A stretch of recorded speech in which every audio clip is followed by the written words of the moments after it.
नमस्कार, आपल्या सर्वांचं द डेली लाईफमध्ये स्वागत। आमदार अभिजित पाटील यांची हिवाळी अधिवेशनात दमदार कामगिरी दिसून येत आहे। मतदारसंघातील विकास कामासाठी मोठ्या निधीची प्रभावी मागणी त्यांनी सभागृहामध्ये केलेली आहे। नागपूर येथे हिवाळी अधिवेशनात माढा विधानसभेचे आमदार अभिजित पाटील यांनी आपला मतदारसंघ विकासाच्या मार्गावर अधिक वेगाने पुढे जावा यासाठी अनेक महत्त्वाच्या मागण्या सरकारसमोर ठामपणे मांडलेल्या आहेत। मतदारसंघातील प्रलंबित कामे, प्रस्ताव आणि निधीअभावी अडकलेले प्रकल्प यावर त्यांनी लक्ष वेधलेले आहे। महाळुंग श्रीपूर नगरपंचायतीसाठी जागा खरेदी करण्यासाठी 1 कोटी रुपयाची निधीची मागणी त्यांनी केलेली आहे। सभागृहात यावेळी मोठ्या भरघोस निधीची मागणी करून तो तात्काळ मंजूर व्हावा असे स्पष्ट मत त्यांनी मांडलेले आहे। महाळुंग श्रीपूरसाठी तयार असलेला 134 कोटी रुपयांचा पाणी पुरवठा प्रकल्पाचा प्रस्ताव सरकारकडे सादर केलेला असून त्यासाठी तातडीने मंजुरी द्यावी अशी देखील ठोस आठवण आमदार अभिजित पाटील यांनी अधिवेशनात करून दिलेले आहे। त्याचबरोबर माढा विधानसभा मतदारसंघातील मोडणी, करकम आणि टेंभुर्णी नगरपंचायतीच्या प्रस्तावातील सर्व त्रुटी दुरुस्त झाल्या असून हा प्रस्ताव सध्या नगरविकास मंत्रालयाकडे प्रलंबित आहे। हा प्रस्ताव मंजूर करून या तिन्ही ठिकाणी नगरपंचायतीची लवकरात लवकर स्थापना करण्याची मागणी त्यांनी केली। दरम्यान महाळुंग श्रीपूर नगरपंचायतीसाठी आकृतीबंधही तयार झाला असून कर निरीक्षकाच्या 2 जागा मंजूर झालेल्या आहेत। मात्र नियुक्त अधिकाऱ्यांमध्ये ऋतुजा गायकवाड आठवड्यातून केवळ 1 दिवस उपस्थित राहतात, तर नूतन जाधव अद्याप कामावर रुजू झालेले नाहीत। अशी स्थिती आम्ही सरकारसमोर मांडली असल्याची माहिती आमदार पाटील यांनी सभागृहात दिली। अनेक महत्त्वाच्या विकास कामासाठी भरघोस निधी देऊन गती देण्याची आवश्यकता असल्याचे नमूद करत त्यांनी मतदारसंघाच्या सर्वांगीण विकासावर सरकारने लक्ष केंद्रित करावे अशी मागणी हिवाळी अधिवेशनात त्यांनी मांडलेली आहेत। थेट जाऊया आपण सभागृहात काय माढा विधानसभेचे आमदार अभिजित पाटील यांनी संपूर्ण मतदारसंघासाठी काय मागण्या आणि निधी मंजूर करण्यासंदर्भात सरकार समोर मांडलेल्या मागण्या ऐकूयात। श्री अभिजित पाटील अध्यक्ष महोदय, धन्यवाद। परंतु माझी आपल्याला विनंती आहे की लगे बेल मारू नका।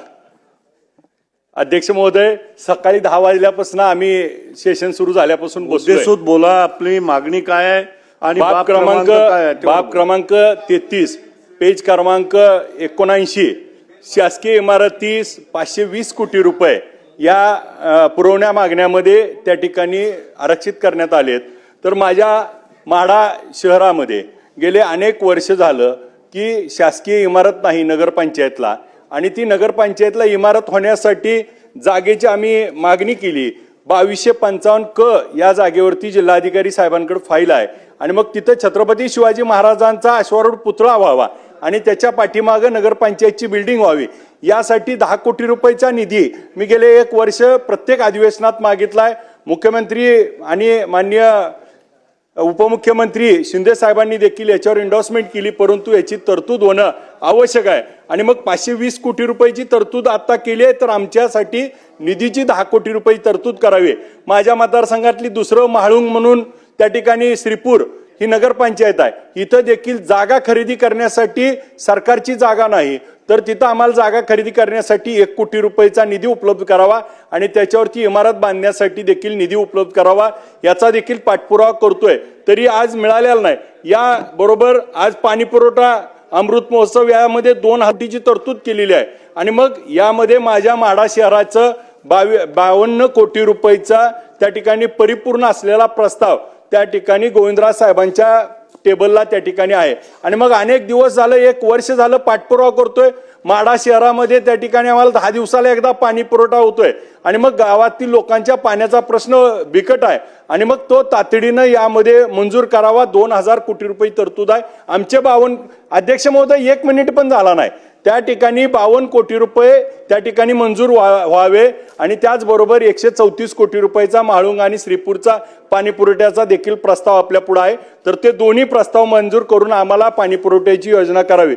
माझ्या मतदारसंघात मोडणी, करकम आणि टेंभुर्णी तिन्ही त्या ठिकाणी नगरपंचायत व्हाव्या म्हणून सगळा परिपूर्ण प्रस्ताव त्याच्यावरती हरकती होऊन ही नगर विकास खात्याकडे फाईल मंजूर आहे, त्या ठिकाणी पडून आहे, तर आमची त्या ठिकाणी तिन्ही नगरपंचायत कराव्या ही अनेक वर्षापासूनची मागणी आहे. सगळ्यांची त्या ठिकाणी आपण मंजूर कराव्या अशी विनंती आहे. याचबरोबर माढा शहरातील एसटी स्टँड याचा आता परिवहन मंत्र्यांकडे आम्ही प्रस्ताव दिला होता.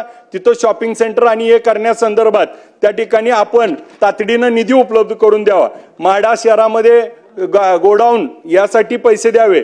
आज आपण बाब क्रमांक 188 जिल्हा सत्र न्यायालयासाठी 34 कोटी रुपये आरक्षित केलेत. तर माझ्या इथं आता जिल्हा सत्र न्यायालय आणि सत्र न्यायालय मंजूर त्या ठिकाणी होत आहे, तर त्याच्यासाठी देखील निधी मिळावा यासाठी मागणी करतोय. नमोमी त्या ठिकाणी उद्यानमध्ये एकनाथ शिंदे साहेबांनी दोन्ही या ठिकाणी आम्हाला 1-1 कोटी अध्यक्ष 4च मिनिटं 3 मिनिटं झालेत. असं नाही सगळ्याला तुम्ही 12-15 मिनिटं दिलेत. आम्हाला बोलू दिलं पाहिजे. आम्ही सकाळपासून बसलोय. अध्यक्ष बोलू द्या ना. अहो तुम्ही मगाशी ऐका, त्यांना राणा साहेबांना 3 वेळा बोलायला दिलं आणि असं का करताय साहेब? 3 वेळा तुम्ही बसलेले परत बोलायला दिलं. आम्हाला बोलू द्या अध्यक्ष महोदय. अध्यक्ष महोदय, क्रीडांगणासाठी आम्हाला 3 कोटी रुपयाची तरतूद झाली आहे, परंतु त्यात आमचं क्रीडांगण होत नाही, तर 10 कोटीची मागणी आहे. तर आम्हाला आपल्या निमित्तानं विनंती आहे की 10 कोटी रुपये त्या ठिकाणी आमच्या माढ्याच्या क्रीडांगणाला मंजूर व्हावे. आज आमच्या इथं तहसील ऑफिसची बिल्डिंग त्या ठिकाणी बांधून तयार आहे, परंतु अंतिम टप्प्यामध्ये त्याला 7 कोटीचा निधी त्या ठिकाणी त्याची देखील फाईल आपल्याकडे आहे. त्याचा काम त्या ठिकाणी कॉन्ट्रॅक्टरने स्लो केलंय का तर पैसे नाहीत म्हणून. आपल्याला या निमित्तानं विनंती आहे की त्या ठिकाणी टेंभुर्णीमध्ये देखील रुग्णालयाची ही आहे, तर त्याला देखील निधी मिळाला पाहिजे. आणि या माध्यमातून आज आमच्या भागातला सगळ्यात मोठा विषय मुख्यमंत्री महोदयांनी श्री संत शिरोमणी सावता महाराजांच्या या ठिकाणी 100 कोटी रुपये अवर्ग दर्जा देऊन 125 कोटीचा प्रस्ताव केला, परंतु फक्त 5 कोटीचीच यामध्ये तरतूद केली आहे. तर माझी विनंती आहे की याच्यासाठी आपल्याला भरघोस निधी उपलब्ध करून द्यावा काम सुरू होण्याच्या दृष्टीनं. मग माझ्या शहरामध्ये फायर ब्रिगेडच्या साठी निधी मंजूर झालाय. आमच्या नगरपंचायतकडे 10 लाख रुपये भरायला नाहीत, तर ती अट्ट रद्द करून फायरची सिस्टीम आम्हाला त्या ठिकाणी द्यावी. या माध्यमातून पोलिसांची शासकीय घरं या ठिकाणी आम्हाला नाही आहेत. आज घरकुलासाठी अध्यक्ष महोदय 2 मिनिटं, घरकुलं त्या ठिकाणी आमच्याकडे 850 मंजूर आहेत, परंतु त्यांना जागे वाचून त्या ठिकाणी घर बांधता येत नाही.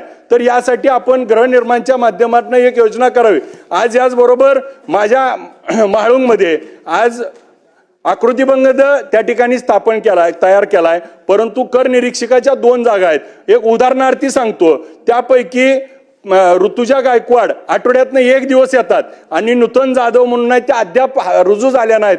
आणि मग एवढे सगळ्या पद मंजूर असताना जर कामालाच येत नसतील तर तिथं नगरपंचायतनं काम कसं काढायचं?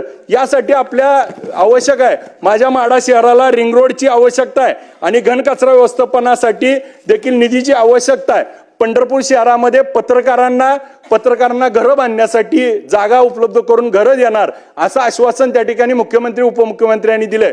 ते देखील तात्काळ पूर्ण करावं. माझ्या मतदारसंघात जलजीवनची मंत्री महोदय आहेत, जलजीवनची 134 गावातली अध्यक्ष महोदय त्या ठिकाणी मंत्री महोदय 90 ठिकाणी कामं नाहीत आणि त्या ठिकाणी बिलं काय तर पैसे नाहीत म्हणून मिळत नाही आणि काम चालू करत नाही. हर घर जल योजना असताना देखील त्या ठिकाणी आम्हाला पैसे मिळत नसल्यामुळं कॉन्ट्रॅक्टर काम करत नाही आणि घरात पाणी मिळत नाही. साहेब, आपण तातडीनं याच्यावरती मागच्या अधिवेशनात आपण बोलला होता रात्री असंच की बैठक लावतो, परंतु अजून ती बैठक लागली नाही. ह्या सगळ्या योजना पुन्हा रिवाईज कराव्या लागतील आणि आम्हाला त्या ठिकाणी निधी द्यावा लागेल.